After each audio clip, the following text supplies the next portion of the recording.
Guys welcome to exams with MS YouTube channel. और ये है आज हमारे पास ड्राइंग का पेपर क्लास 10th का 28 मार्च को होना है। इस ड्राइंग का पेपर यूपी बोर्ड 2022 की परीक्षा में।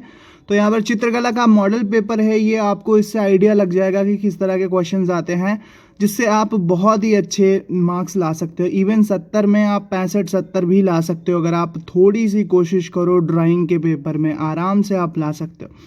तो यहाँ पर लिखा हुआ है कि प्रश्न पत्र जो है हमारा वो 3 सेक्शन में बटा हुआ है, खंड का, खा और गा। सबसे पहले यहाँ पर लिखा हुआ है खंड का 20 बहुविकल्पीय प्रश्न आपको करने होंगे जो कि प्राविधिक कला के हैं। ठीक है, अब देखते हैं कि इसमें कौन कौन से प्रश्न पूछे गए हैं। सबसे पहला प्रश्न है कि यदि स्पर्श रेखा के एक ही ओर स्थित होते हैं, कौन? वृत्त। यदि वृत्त स्पर्श रेखा के एक ही ओर स्थित होते हैं तो उसे क्या कहते हैं? इसका दोस्तों आंसर नहीं मिला है मुझको, तो इसका कमेंट बॉक्स में बताना आप। दूसरा क्वेश्चन है हमारे पास कि स्पर्श रेखा द्वारा, ये वाला क्वेश्चन देखो, स्पर्श रेखा द्वारा परिधि पर स्पर्श किए गए बिंदु को वृत्त के केंद्र से मिलाने पर कितने अंश का कोण बनता है? तो दोस्तों ऑप्शन नंबर ए करेक्ट है, 90 अंश का कोण बनेगा। नेक्स्ट क्वेश्चन है हमारे पास कि वृत्त की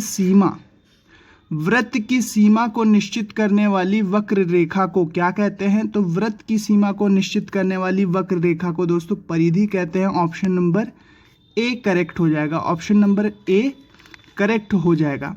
नेक्स्ट क्वेश्चन हमारे पास कि वृत्त की परिधि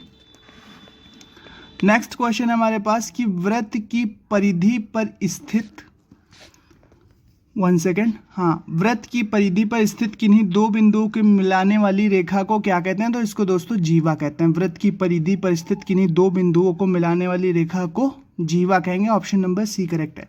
वृत्त के कितने केंद्र होते हैं? तो वृत्त का दोस्तों एक केंद्र होता है, हर एक वृत्त का एक केंद्र होता है। ऑप्शन नंबर ए करेक्ट है। नेक्स्ट है क्वेश्चन हमारे पास कि त्रिभुज के तीनों अंतःकोणों का मान कितना होता है? तो ये होता है 180 अंश। ऑप्शन नंबर ए करेक्ट है, आ वाला करेक्ट है। नेक्स्ट क्वेश्चन हमारे पास कि ऋजु कोण का मान कितना होता है? ऋजु कोण का मान कितना होता है? तो ये होता है 180 अंश। ऑप्शन नंबर ए करेक्ट है। नेक्स्ट क्वेश्चन है दोस्तों कि वृत्त की परिधि तथा व्यास में कितने का अनुपात होता है? तो ये होता है 22:7। 22/7 होता है ना पाई की वैल्यू। वृत्त की परिधि तथा व्यास में जो अनुपात होता है उसी को 22/7 या पाई की वैल्यू कहते हैं। विषम बाहु त्रिभुज की भुजाएं कैसी होती हैं? तो ये दोस्तों असमान होंगी। विषम बाहु त्रिभुज की सभी भुजाएं असमान होंगी। न्यून कोण का मान कितने अंश से कम होता है? तो न्यून कोण का मान 90 डिग्री, 90 अंश से कम होता है। त्रिभुज में कितनी भुजाएं होती हैं? तो दोस्तों त्रिभुज में 3 भुजाएं होती हैं। ऑप्शन नंबर बी करेक्ट है। जिस चतुर्भुज की भुजाएं समान ना हो उसे क्या कहते हैं? तो दोस्तों उसे विषम चतुर्भुज कहते हैं। त्रिभुज के आधार के दोनों ओर बने कोण को क्या कहते हैं? तो आई थिंक इसका ऑप्शन नंबर सी करेक्ट होगा, समकोण कहते हैं, बट श्योर नहीं है। आप कमेंट बॉक्स में जरूर बताना इसका आंसर। नेक्स्ट क्वेश्चन हमारे पास वर्ग के सभी कोण कितने अंश के होते हैं? तो वर्ग के सभी अंतःकोण या कोण 90 अंश के होते हैं। आयत में भुजाएं कैसी होती हैं? तो दोस्तों आयत में भुजाएं आमने सामने की जो भुजाएं होती हैं आयत में बराबर होती हैं। आयत में भुजाएं कैसी होती हैं? आमने सामने की भुजाएं बराबर होती हैं। गर्म रंग कौन सा होता है या गर्म रंग कौन सा? तो पीला रंग, ये गूगल किया मैंने, ये पीला रंग बता रहा है। ठंडे प्रभाव वाला रंग कौन सा है? तो नीला रंग ठंडे प्रभाव का रंग है। द्वितीयक रंग कौन सा है? तो लाल, पीला, नीला और हरा तो प्राथमिक रंग होते हैं। जो दो प्राथमिक रंगों के मिलाने से बनते हैं उनको द्वितीयक रंग कहते हैं। तो नारंगी बनता है शायद लाल और सफ़ेद से या लाल और पीले से, तो ये एक द्वितीयक रंग होगा। ऑप्शन नंबर ए करेक्ट है। द्वितीयक रंग कौन है? नारंगी। तटस्थ रंग कितने होते हैं? आंसर नहीं मिला है, कमेंट बॉक्स में बताना आप। 2 होते हैं या 3 होते हैं या 4 या कोई नहीं। अच्छे आलेखन के कितने सिद्धांत होते हैं? इसका भी आंसर नहीं मिला, आप बताना। 5, 3, 4 या 2। अब खंड खा जो है दोस्तों प्राविधिक कला है। इस खंड से 3 प्रश्न हल करने हैं।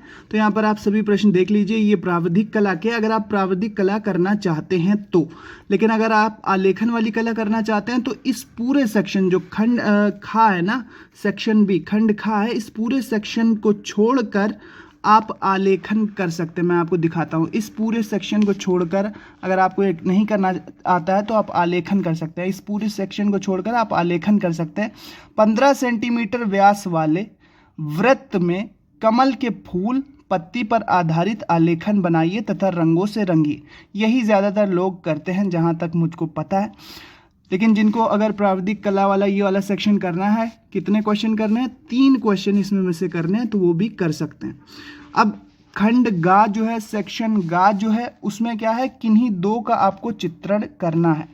किन्हीं 2 का चित्रण करना है। इसमें कप प्लेट है, आपका एक छाता है, कप प्लेट है, छाता है, आम है, सुराही है, मूली है। इनको ज़रूर आप इनका चित्रण पेंसिल से जो किया जाता है ज़रूर करके जाइएगा। सो ये था आलेखन, पहले ज़रूर तैयार कर लो। 15 सेंटीमीटर व्यास वाले वृत्त में कमल के फूल पत्ती पर आधारित आलेखन बनाइए तथा रंगों से रंगिए। और खंड गा में सेक्शन सी में कप प्लेट, छाता, आम, सुराही, मूली और कप प्लेट तो बहुत ही ज़्यादा इंपॉर्टेंट है। सो गाइज़, ये था आज की इस वीडियो में। आर्ट या ड्राइंग क्लास 10 का पेपर यूपी बोर्ड के लिए बहुत ही ज़्यादा इंपॉर्टेंट साबित हो सकता है। ये केवल मॉडल पेपर था, यही क्वेश्चन आपके पेपर में आएंगे, ऐसा चैनल कोई दावा नहीं करता है। सो गाइज़, अगर थोड़ा सा प्रयास करोगे तो 70 में 65-70 भी आप आर्ट में ला सकते हो। Thanks for watching and listening me and good luck for your future दोस्तों। Thank you and bye bye.